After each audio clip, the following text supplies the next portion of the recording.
Good morning students, Jaykumar sir की class में आपका स्वागत है। आइए देखते हैं डू एज डायरेक्टेड। क्वेश्चन है डू एज डायरेक्टेड, निर्देशानुसार कीजिए। Rewrite the following sentences as directed. जो सेंटेंस हमें दिए गए हैं उनको जैसा निर्देशित है वैसा कीजिए। पहला सेंटेंस है he stole my book, change the voice. Change the voice, voice माने वाच। इस सेंटेंस का हमें वॉइस बदलना है। ही स्टोल माय बुक, तो एक्टिव वॉइस सब्जेक्ट से शुरू होता और पैसिव वॉइस ऑब्जेक्ट से शुरू होता। जो व्यक्ति काम करता है वो सब्जेक्ट होता, तो एक्टिव वॉइस अधिकतर सब्जेक्ट से शुरू होती है। पैसिव वॉइस जो काम किया जाता है उससे शुरू होता। तो इसका काम क्या किया गया है, माय बुक। इस हम पहले नंबर हम उसी को लिख देंगे ना, ऑब्जेक्ट रखना पड़ता। ऑब्जेक्ट रख दिया। हम इस बात का टेंस देखो, आप टेंस में लिखा है ही स्टोल।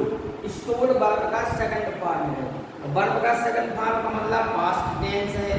वर्ब का सेकंड फॉर्म यदि किसी सेंटेंस में मिलता है तो वो पास्ट इंडेफिनिट टेंस में, इसमें पास्ट इंडेफिनिट में। जिस सेंटेंस पास्ट इंडेफिनिट में है, जब एक्टिव से पैसिव वॉइस में बदलती है और यदि पास्ट इंडेफिनिट है तो उसकी जो हेल्पिंग वर्ब है वो या तो बाद है या बर है, या तो बाद है या बर है।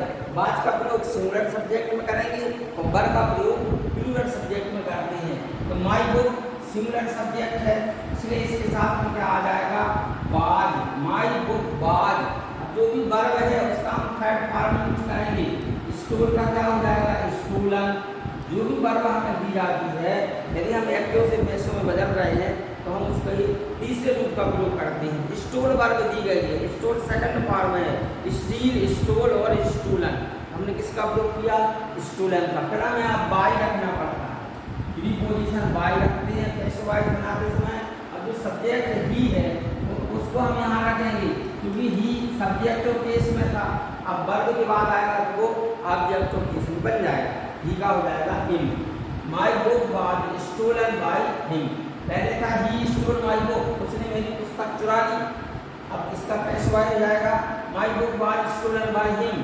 मेरी पुस्तक उसके द्वारा चुरा ली गई। चलो नेक्स्ट सेंटेंस देखते हैं। He said Anand is wearing, Anand is working hard. He said Anand is working hard. इसे हम क्या करना, इनडायरेक्ट स्पीच बनाना। कौन सी स्पीच बनाना है, इनडायरेक्ट स्पीच। तो सबसे पहले हम लिखेंगे ही सेड। अपनी कामा और इन्वर्टेड कामास को हटाएंगे और देर कर देंगे।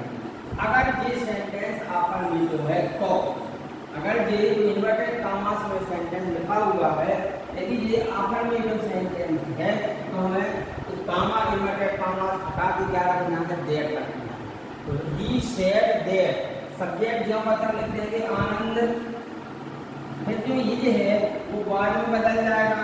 यदि यहाँ पर सेड है, या तो से मिलेगा या सेज या शेयर, क्योंकि शेयर मिला है, ये पास्ट टेंस है। तो हम इज का भी क्या कर देंगे, पास्ट टेंस। इसका पास्ट में वाज होता है।